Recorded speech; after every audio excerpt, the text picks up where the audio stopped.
Thank you for tuning in to another transfer tips video.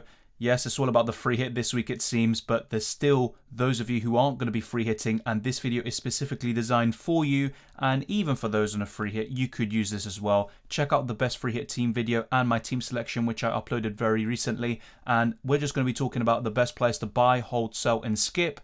It's going to be a bit difficult to navigate this week because a lot of players look very good for Game Week 27, but not necessarily long term, and then vice versa. Chelsea players are definitely going to be a big thing in Game Week 28, and players like Rudiger are definitely worth buying in Game Week 28, but you can't really do it right now with their blank in 27. But regardless of all of these complications, I'm going to be simplifying this in the best way possible and just going through each of these players one by one. If there are any players that you think we should buy, hold, sell, or skip, then let me know down in the comment section below. I've just launched a Patreon page for those of you who want to support the channel even further. So a massive shout out goes out to Federico Caliso for becoming the first Patreon. And you can check out the description below for all the perks. They're the same as the YouTube channel membership ones, but you can also get exclusive access to bonus content if you become a captain or legend on Patreon. So thank you very much to everyone. And we've reached 10,000 subscribers recently, so much appreciated. And let's try to get to 1,000 followers on Twitter and Instagram. We're very close to those milestones as well. So it's all much appreciated. And now the first buy of this week and this video is Harry Kane, and I've been talking about him and Son so much in recent weeks. In Game Week 26, actually heading into this, a lot of people were like, well, after seeing him in Game Week 25 against Wolves, I don't want to get Son or Kane or any Spurs players, but then look what they did against City. It did kind of favour them, the way that City approached the game and the amount of space they had on the counter-attack. But Harry Kane and Heung-min Son are two of the best finishers and players in the league, and Son I talked about already in Game Week 26. Obviously, I'd highly recommend him. I think he offers better value than Harry Kane.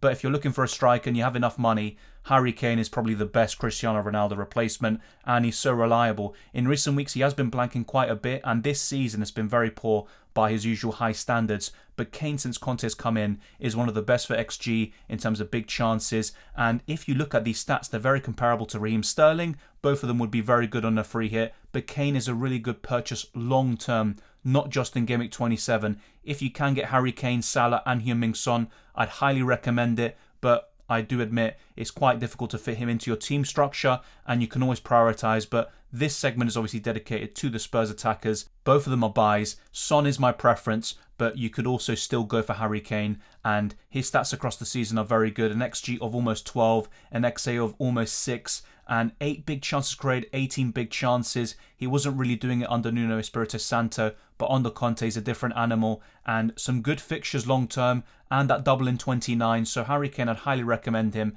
But once again, if you don't have enough money, then just go for cheaper strikers like Weghorst and focus on getting Heung-min Son instead. But one Spurs attacker is definitely viable. Speaking about Weghorst, he's also a buy. In last week's video, I talked about holding him because he had that injury doubt. And if he was kind of cleared to play, which he actually eventually was a day or two later by Sean Dyche, then I thought he was a buy. And the same goes here. He's got another double in 27. He's very cheap, so you can bench him when he faces Chelsea or Man City. And the fixtures are actually looking better now compared to what they were a few weeks ago. The stats are decent, 1 goal and 2 assists in 4 games. Obviously that mega performance against Brighton, that 12-pointer, and now he's one of the most transferred in players this week, and with good reason. 7 shots inside the box, 9 shots overall in just 4 games, pretty decent. His XG and XA are still under 1, but not too bad. 1 big chance and 1 big chance created with 5 key passes, and Weghorst played a big part in a lot of the goals with his hold-up play against Brighton, and I think he could do very well against both of his opponents in 27, and who knows, maybe against the Chelsea he could also return, but you're mainly focusing on the Brentford and Southampton fixtures, and Weghorst's ownership is also very appealing. He's going to become more highly owned and popular, unfortunately, but those who got in early obviously enjoy the points, and in 27 he looks pretty good as well. Now, just because he got 12 points in 1 game against Brighton, it doesn't mean he's now the must-have player and he's absolutely amazing, but it does show that he has the potential to adapt quickly to the Premier League. It looks like he's already done so, and he showed some promising signs before his haul with some good performance against United, Liverpool, etc. He looked very good, even against Watford, where he hit the crossbar on his debut. So Weghorst for me, with so few options up front this season in FPL, Weghorst could fill that void, and actually all the buys in this video are strikers, which is quite strange, but there is good reason for this. Last week I talked about Jimenez and skipping him, but this came before the news broke out of the doubles in 28 and 29. Now you suddenly got a player heading into Game Week 26 who had a double, then another one in 28, which is very good, by the way, against Watford at home and Palace at home. Very good fixtures and decent long term, and Wolves are looking very good. They're in form. No blanks in 27 or 30 as opposed to many other teams. Doesn't blank in 29 either, so there's so much to like here.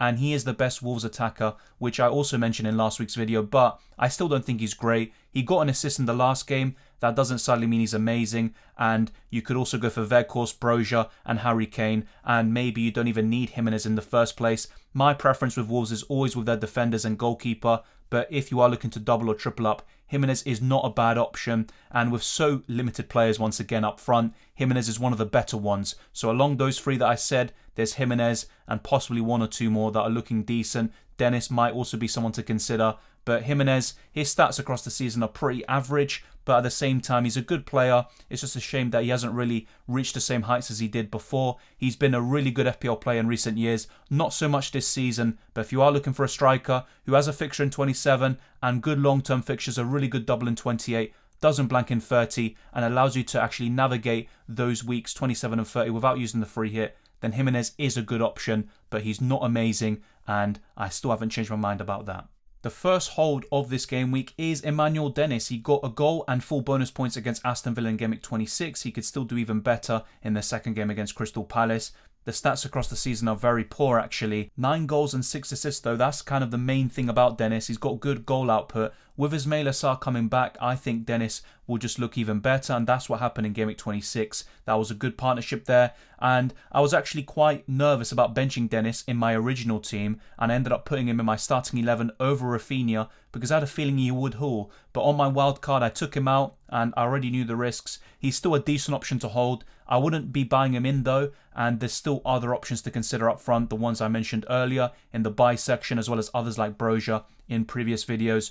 And between Dennis and King, Dennis has always been my preference. He's just a much better finisher and player. King simply flatters to deceive. So Dennis would be my preference of the two. Ismaila Sarr's another one to consider from Watford, and they're still not a great team, especially offensively, but they have been looking more solid. And Watford could improve with Ismaila Sarr's return, and let's see what Roy Hodgson can do there to keep the Hornets up. But Dennis is worth holding, and I wouldn't prioritise getting rid of Dennis, despite that really tough fixture on paper against United in Game Week 27, because he's got a double in 28 and some good fixtures to follow that. This is a bit of a simple one, but I think it makes absolutely no sense at all to sell Bruno Fernandes with his current form ahead of that Watford fixture. Watford have improved recently defensively, I talked about this plenty of times, but I'd still keep Bruno Fernandes, and on a free hit, I would still go for Bruno over most players. I just don't really think it's worth downgrading him to Sancho. I would try to find other ways to go about it, but that's not a bad idea either. Sancho and Bruno are quite similar statistically in the last few game weeks, as I talked about in previous videos. Across the season though, Bruno has some pretty good stats. 9 big chances and 13 big chances created. Against Brighton in Game Week 25, he should have scored much earlier than he actually ended up doing because he missed a really good chance. And he's been pulling the strings for United in recent game weeks. He loves playing against Leeds, and I think he could still do well against Watford and even some of those tough games like Tottenham or even Man City. Bruno Fernandes is capable of producing in any game. He's shown the form that we're used to from last season, so Bruno Fernandes is easily a hold. You could sell him in Game Week 28 onwards. Ronaldo is the main guy, and I'll be talking about that later on, that I'd look to sell, especially with his price tag. But Bruno Fernandes offers good value right now, and he's shown some consistency, both in terms of goals and assists, with good underlying numbers, so Bruno Fernandes is a hold. You may be wondering, why is Trent in this video? Of course we know to hold him, but I'm seeing a lot of people getting rid of him, and he's actually one of the most transferred out defenders heading into 27, which is, to a certain extent, quite understandable because he doesn't play in 27, but just don't get rid of him. You're losing a lot of value tied up in him. He's 8.5 million, so it's very difficult to get him back. If anything, you can free hit, then keep him in Game Week 28 and beyond because he's a season keeper, if anything. I would not be getting rid of him. I'd rather get rid of Cancelo or any of these Chelsea defenders or anything like that over Trent Alexander-Arnold. I just don't think it makes any sense. Trent and Salah are two must-haves and must-keeps. Do not get rid of Trent. I think it just doesn't make any sense. His stats are amazing. Obviously, we know he's not really like a defender when he plays, but he's classified as one in FPL, which is obviously a huge bonus. 13 big chances created, an XA of just under 8. His XG is pretty decent as well for a defender. 11 shots inside the box, 37 overall. He's very good from free kicks too, 64 key passes. I mean, the stats are incredible, and his points speak for themselves. Salah and Trent, just hold them. Do not be selling them ahead of Game Week 27. It doesn't matter if they blank. I know some people will be getting rid of him, then get them back in. I just wouldn't do that and find other avenues to get the players you want in Game Week 27. The first sell of this video is Cristiano Ronaldo, and just to be clear, I wouldn't sell him in 27 if you had him and you're not playing the free hit, because he could do well against Watford. You could argue the same thing in some of these tougher fixtures because Ronaldo can do very well against anyone. He's fixture proof, but he doesn't justify that price tag. Bruno Fernandes and Sancho offer much better value, and you could also go for the City attackers, Heung-min Son and Harry Kane, of course. So I don't think Ronaldo is a must-have, even in 27. If you're free hitting, I wouldn't go for Ronaldo. But if you're not free hitting, just to make it very clear, do not sell him in 27, but look to do so in 28. I don't think it makes too much sense to sell him necessarily this week, but long term, he's just not worth the money. And look, he could come good at one point, but right now it's not looking too good under Ralf Rangnick. His XG is pretty decent, his XA as well. 19 big chances, and if you look at the stats, they're not that bad. 9 goals and 3 assists is a healthy return, but you expect much more when your name is Cristiano Ronaldo. 75 shots with 60 in the box, very good numbers, but in 28 I would be looking to sell, maybe keep him for 27, and on a free hit, just go for other players like Sterling, Bruno Fernandes, Heung-min Son, Harry Kane, etc. Check out my best free hit team video to see which players I include over the likes of Ronaldo, but for me, he's ultimately a sell long term. Heading into Game Week 24, when a lot of people were wildcarding, Eduardo was one of the first names on the team sheet, especially up front. He was showing some form and consistency, but ever since he's been in and out of the team, which is just a bit mind-boggling to say the least. His stats aren't that great. His XG is okay. 11 big chances is quite a key stat there. The fixtures are good until the end of the season, but I would ultimately sell Eduard. You've got Weghorst around the same price. You can go for Broja, Harry Kane if you have enough money, or Raul Jimenez. All of them look like better options because of how nailed they are. Some of them are on penalties as well. So right now, Eduard doesn't look too great. Even Che Adams is showing very good form and could actually be a really good like-for-like replacement. But it's a big shame because I was talking about buying Eduard a few weeks ago. I got him in myself. Then there was the news of him being benched against Chelsea. I wildcarded him out. It's a big shame because I think Eduard's been having a pretty decent season. 6 goals and 4 assists, 31 shots inside the box, and 35 overall. Not too bad for someone around his price. Nothing spectacular though. And ultimately, because of how unnailed he is, if that's even a word, I would look to sell. Sometimes I like to be patient with players and I say, you know what, just hold them because they've got the fixtures to translate those fixtures into form. But Watkins, it hasn't been the case. He was a bit unlucky not to get the goal against Newcastle recently, but I would just sell Ollie Watkins. He just doesn't offer enough value and enough points. I mean, 5 goals and 2 assists in 21 appearances, 42 shots, 38 inside the box, an XG of just over 6, 9 big chances. Even Eduard's stats are better, and Watkins isn't having the stats, he's not having the performances or the actual goal output. So for me, despite his double in 28 and some good fixtures long term, he is a sell. And also, there's the question of Danny Ings taking minutes off him, and it happened in the last game in Game Week 26. So Ollie Watkins, I keep it very simple, don't overcomplicate it. Just sell him. Some people may think, well, if Ollie Watkins is a sell and Danny Ings is going to get more minutes, why not go for Danny Ings? I would still go for the 4-5 strikers I mentioned earlier.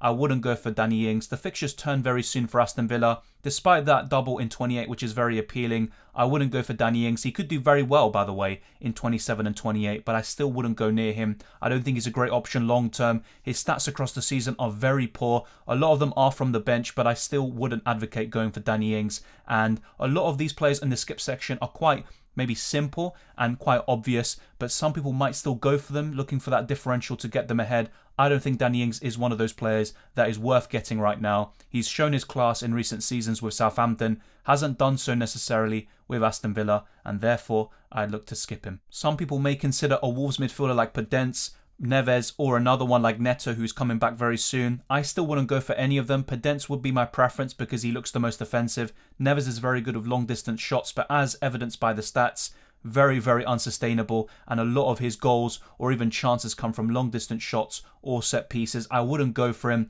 Ward-Prowse is a bit similar in that regard, but he has better stats, better goal output, and therefore I would go for him over Neves. His stats are absolutely awful. 2 shots inside the box, 29 overall, 1.56 xG and 1.96 xA with 0 big chances and 3 big chances created. And if Jimenez isn't on the pitch, then Neves could take penalties. But other than that, I would just go nowhere near him. It seems like a bit of an obvious one, but you could actually factor in Podence here into this equation. I would skip all of those players, and if you want someone from Wolves, go for Jimenez up front, and of course all those defenders you have at your disposal, we've talked about them plenty of times, and Jose Sarr. I wouldn't go for any of their midfielders right now. The last player on this list and in this video is Aaron Cresswell. He actually got a return in the last game against Newcastle. He's a bonus points magnet. He can get a lot of assists, very good from set pieces. And West Ham, they're not a really bad defence, but at the same time, they're not great. The reason why I'm talking about skipping Cresswell is despite his pretty low ownership and he's a class player, very good FPL asset, it's because in Gameweek 28, you're going to be wanting to get a Chelsea defender like Rudiger, Trent Alexander-Arnold's there, Joao Cancelo, maybe Aymeric Laporte to double up on City defence. There's Arsenal defenders, Wolves defenders. There's so many to choose from. I don't think there's a space for Aaron Cresswell, and sometimes you might not even have enough money to have your entire defence being 5 million or over. I don't think West Ham's defence is good enough to really warrant that price tag for Aaron Cresswell. They've only kept 6 clean sheets this season, 5 of them with Cresswell in the team. His stats are not that bad for a defender, but then again not that great. 4 assists in only 19 appearances is pretty good, with 5 shots inside the box. His XA is just over 2. His XG isn't anything spectacular there. 4 big chances created. Cresswell is a good player. He's going to get more assists until the end of the season. Maybe not that many more, but still a few assists and points nonetheless. I still wouldn't go for him. And looking at West Ham, the only player that I think is possibly worth considering to keep until the end of the season is Jarrod Bowen. I wouldn't go for anyone else. Maybe Ben Johnson as a budget defender, depending on Soufal's injury and how long that is. I just wouldn't go for Cresswell or anyone else. And Tony's a sell. So ultimately, West Ham's time might be over, but let's be open-minded and let's see what happens. So that's it. We've gone through 12 players to buy, hold, sell and skip. A bit different this week. Some players that we might not usually talk about. And Neves, yeah, that might seem very obvious to skip him, but some people are actually talking about getting him in. And just to clarify, I want to talk about the players that I think we should just definitely skip, not even think about, and actually pay attention and spend time and energy on those that I think are worth our time and that I think could be very good for our FPL teams. But thank you very much for watching. If you enjoyed this video, you know the drill. Smash the like button and subscribe for new. Thank you to everyone who's already done so. We've reached 10,000 subscribers, and thank you for helping me build this amazing community. It's much appreciated. You can follow on Twitter and Instagram. We're almost at 1,000 followers on both of those platforms as well. You can join the Discord server. The link's in the description below. And also, we've launched a new Patreon, and all the perks are the same as the YouTube channel memberships, but you also can get bonus additional content, behind the scenes footage, and just me being me, which is maybe not a great thing. So it's up to you if you want to sign up, but thank you very much. All the very best of luck for double Game Week 26 as well as Game Week 27. That should be a blast, and let's see how this all pans out. And all these doubles and blanks should be very interesting to see, and all these different chip strategies should actually play a big part in how we ultimately do in the end. And that's the exciting bit about it. The template is going to break up a little bit, and that's what we all want to see. So take care, enjoy the football, and I'll see you next time.